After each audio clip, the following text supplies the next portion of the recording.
Adam et Ève, le jardin d'Éden.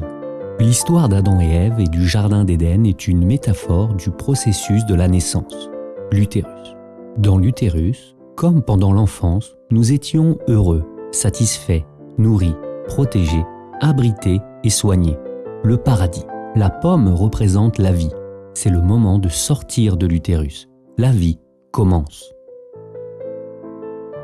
Soudain, nous sommes jetés hors de ce jardin d'Éden.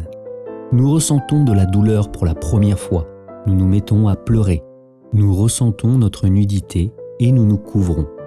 Enfants, nous restons dans cette bulle, dans ce ventre modifié, nos parents nous protégeant de ce grand méchant monde. Nous ravitaillons, nous sommes nourris, protégés, abrités et soignés.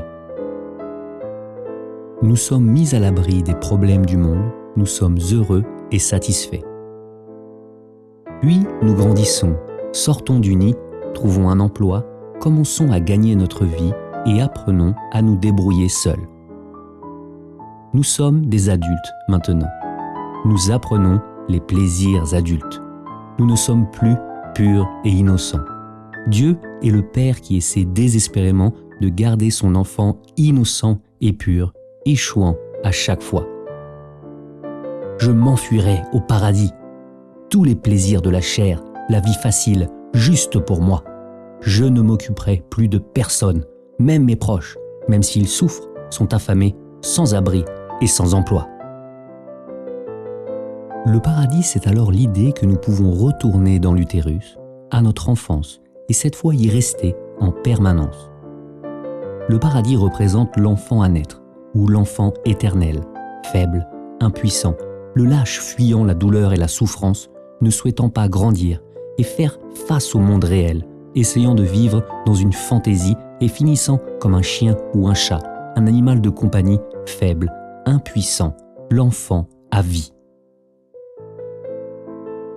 La réincarnation, donc, signifie la vie, la vraie vie, l'âge adulte, le fort, le guerrier, affrontant la vie la tête haute, affrontant les problèmes et les difficultés de la vraie vie, courant vers la douleur et la souffrance.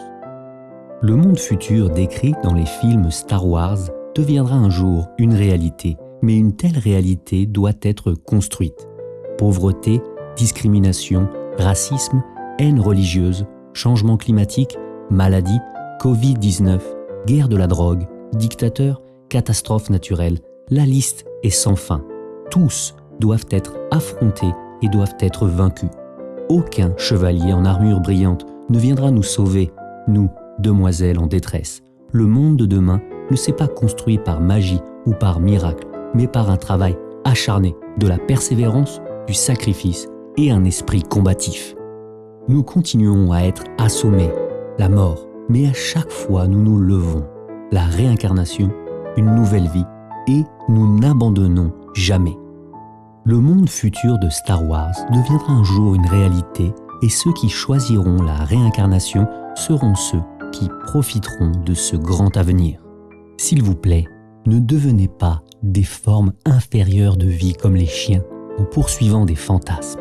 Le paradis est l'or des imbéciles.